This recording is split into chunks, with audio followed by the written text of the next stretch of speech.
L'accord sur le transit des céréales ukrainiennes exportées par les ports de la mer Noire qui lient la Russie et l'Ukraine a été prolongé de 2 mois. Le président turc Recep Tayyip Erdogan a annoncé cette prolongation confirmée par le Kremlin.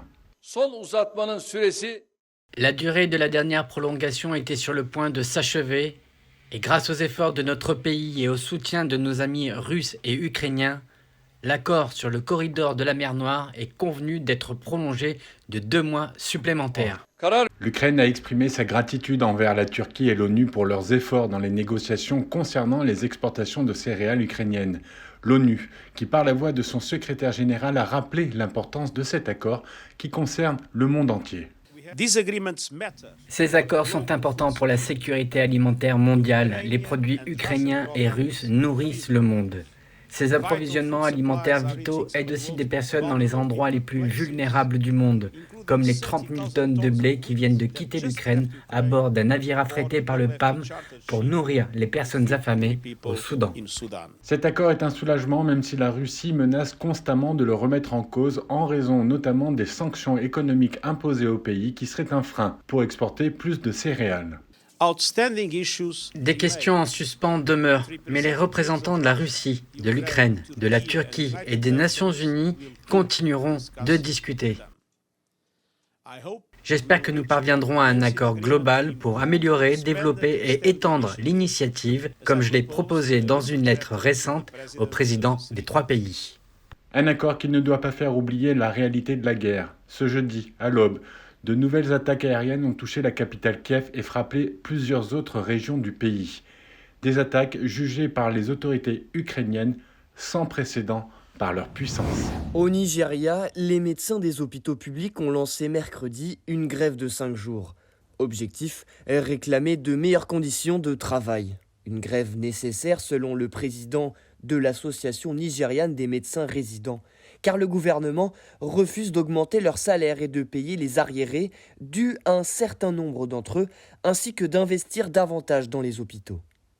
Résultat, de nombreux patients des hôpitaux n'ont pas accès aux soins, ce qui n'a pas manqué de mettre en colère le gouvernement.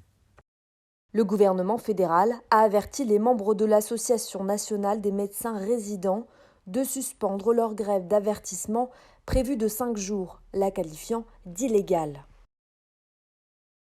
En avril déjà, les médecins avaient menacé de se mettre en grève si leur situation ne changeait pas, une situation qui s'est aggravée dans le contexte de la crise économique que traverse le Nigeria. Une première alerte à laquelle le gouvernement n'avait pas donné suite, n'ayant pas perçu à sa juste mesure la gravité de la situation. Le ministère du Travail allant même jusqu'à critiquer les médecins, leur reprochant des revendications absurdes. Je leur conseillerais aussi très fortement de ne pas faire de grève de 5 jours, rien de tel qu'une grève d'avertissement. Une grève est une grève. S'ils veulent prendre ce risque, les options sont là. Les personnes vues au travail sont celles qui reçoivent leur salaire. Au Nigeria, le secteur de la santé publique manque cruellement de financement depuis de nombreuses années. La grève ne concerne pas tous les personnels soignants, comme les médecins spécialistes ou les infirmières, mais les médecins résidents, en grève, constituent la majeure partie du personnel soignant dans les hôpitaux publics nigériens.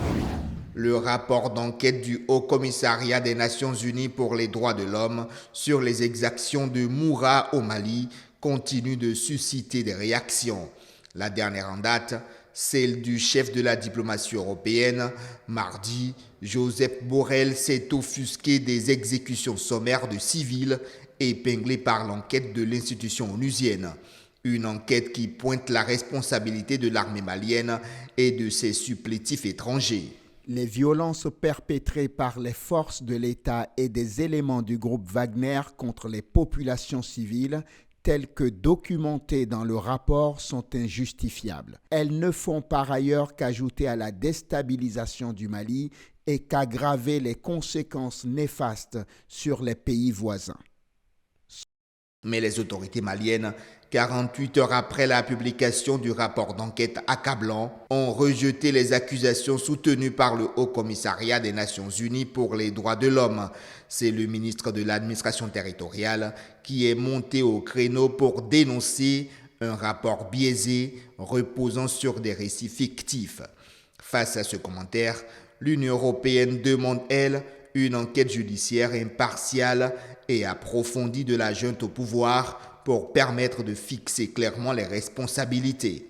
L'Union européenne demande aux autorités de transition maliennes de faire la lumière sur ces événements au moyen d'une enquête judiciaire indépendante, impartiale, efficace et exhaustive et de traduire en justice tous les responsables d'abus. La lutte contre le terrorisme ne peut en aucun cas justifier des violations massives des droits humains. Bamako est pourtant formelle. L'opération militaire qui s'est déroulée à Moura en mars 2022 n'a permis de neutraliser que des djihadistes de la Katiba Massina, une version qui pour le moment ne convainc pas l'UE et les organisations des droits humains comme Amnesty International qui avait demandé au lendemain de la publication du rapport une enquête de la CPI pour crimes de guerre et crimes contre l'humanité. La Tunisie est un pays qui prône la tolérance et la coexistence. Un discours affiché par le président Kais Saied mercredi face au moufti de la République Hichem Ben Mahmoud, le grand rabbin de Tunisie Haïm Bitan et l'archevêque de Tunis Liaro Antoniasi. Il s'agit d'une rencontre historique importante qui témoigne de la tolérance et de la coexistence qui caractérisent la Tunisie depuis des siècles. Cette rencontre intervient après la fusillade perpétrée le 9 mai dernier aux abords de la synagogue de Griba, sur l'île de Djerba pendant le pèlerinage juif annuel. Au total, 3 gendarmes et 2 fidèles avaient été tués par un gendarme avant qu'ils ne soient abattus par la police. Lors de cette rencontre, le président Kais Saied a assuré que l'enquête pour déterminer les commanditaires de cette attaque avançait. Depuis, 4 personnes en lien avec l'assaillant, soupçonnées d'être impliquées dans cette opération, ont été arrêtées et placées en garde à vue. Pour les autorités, il s'agit là d'une attaque criminelle sans la qualifier de terroriste ou antisémite. Au Nigeria, des hommes armés ont attaqué mardi un convoi du consulat américain dans le sud-est du pays et tué 4 personnes. L'information a été révélée par la police nigériane et les autorités américaines. L'attaque a eu lieu dans le district d'Ogbaru de l'État de l'Alambra. Aucun citoyen américain n'était dans le convoi. Les victimes sont 2 agents de la force mobile de la police et 2 employés du consulat. Les assaillants ont ensuite incendié leur véhicule. 3 autres personnes ont été kidnappées. Les autorités locales attribuent les faits au groupe séparatiste. Les autorités nigérianes ont réagi promptement face à l'augmentation des cas de méningite dans le pays, en lançant une vaste campagne de vaccination. Cette campagne vise à protéger près de 372 000 personnes âgées de 2 à 29 ans. Elle permettra aussi d'endiguer la propagation de la maladie qui a déjà coûté la vie à plusieurs centaines de personnes. L'augmentation des cas suscite une grande inquiétude dans le pays. La région de Ziguinchor est particulièrement touchée avec 1473 cas signalés. De nouvelles attaques aériennes ont frappé Kiev et plusieurs régions d'Ukraine jeudi à l'aube.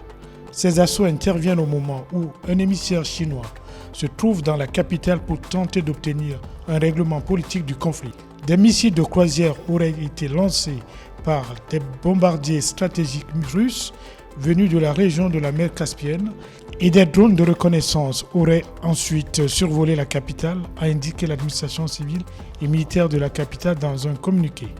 Il s'agit d'une série d'attaques aériennes sans précédent par leur puissance, leur intensité et leur variété. Et la 9e attaque aérienne consécutive sur la capitale depuis début mai. Carrosse d'or du 76e Festival de Cannes, Souleymane Cissé, l'immense réalisateur malien, peut être fier de lui. L'Afrique n'avait plus vu un de ses représentants récompensé par ce prix depuis 2005, lorsque Sambène Ousmane, un autre monstre du cinéma africain, avait été lui aussi honoré par ses pairs. Sambène, c'était une grande personnalité pour moi. En décernant le Carrosse d'or à Souleymane Cissé, la quinzaine des cinéastes au Festival de Cannes a voulu saluer sa carrière inédite et son cinéma audacieux. La quinzaine, je leur dois cette reconnaissance d'avoir choisi le film Le Vent en 82 pour présenter aux quinzaines. Et que, je ne sais pas, 40 ans après, qu'ils reconnaissent les valeurs de ces films-là. C'est pour ça que j'ai dit que je suis très touché. Celui qui a eu l'idée, peut-être qu'il a bien vu les films et qu'il les a bien sentis. Je pensais que ce sont des films qui ne seraient jamais compris par les gens, mais je me rends compte que plus le temps avance et plus les gens accordent de l'intérêt à ces films. 15 ans après Sambène Ousmane, Souleymane Cissé est le deuxième cinéaste africain à recevoir le Carrosse d'or à Cannes. C'est à sa mère que le réalisateur malien a dédié ce prix qu'il venait juste de remporter. Pionnier du cinéma africain, à 83 ans, il avait déjà reçu à Cannes le prix du jury pour son film « Yélène » en 1987.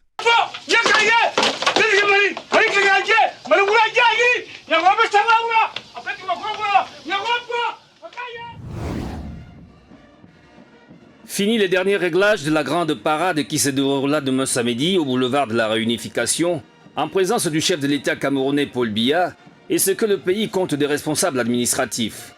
51 ans que le Cameroun est réunifié et uni, cette fête se déroule dans un contexte socio-politique particulier. Une situation qui fait réagir la classe politique nationale. C'est un temps très fort. C'est une date très forte. Il faut le reconnaître. C'est pour ça que je parlais à un moment donné d'une fête spéciale pour ce qui est de l'année 2023. Par rapport au soubresaut qu'a connu le Cameroun, par rapport à certains compatriotes qui veulent tirer notre cher et beau pays vers le bas. L'unité nationale, il faut que les Camerounais réapprennent à se parler. J'avoue que la scène politique est très infecte de personnes qui sont venues avec des idées qui ne nous garantissent plus l'unité. La diversité du Cameroun est ce qui a maintenu notre unité malgré quelques soubresauts. La division n'est pas bonne. Donc les communautés ont le droit de vivre ensemble. Dès lors vous êtes divisés, il n'y a plus de progrès. Aucun progrès lorsqu'une famille, même les nôtres, lorsqu'une famille est divisée, il n'y a pas de progrès. Le Cameroun, lors de cette fête nationale, a opté pour le vivre ensemble, une réalité coercitive qui devrait s'appliquer à tous. Ceux qui pensent que le fédéralisme pourra nous aider à renforcer l'unité nationale, parce que je suis fédéraliste, le fédéralisme pourra nous aider. Il faut débattre des questions du moment. C'est donc les Camerounais à être un, à partager cette vision. C'est-à-dire quand je te donne, tu m'en donnes aussi. Il ne faut pas que certaines personnes pensent qu'elles sont plus sages. Nous, c'est un peu comme du donnant-donnant pour que vivre ensemble ait tout son pesant d'or. Force de défense et peuple camerounais en symbiose pour la sauvegarde de la paix et de l'unité nationale, socle d'un Cameroun fort et prospère, c'est le thème de cette 51e fête nationale de l'unité. Et pour ce faire, l'armée camerounaise est en première ligne pour le maintien de la paix et l'unité. 2 mots chers au président Paul Biya.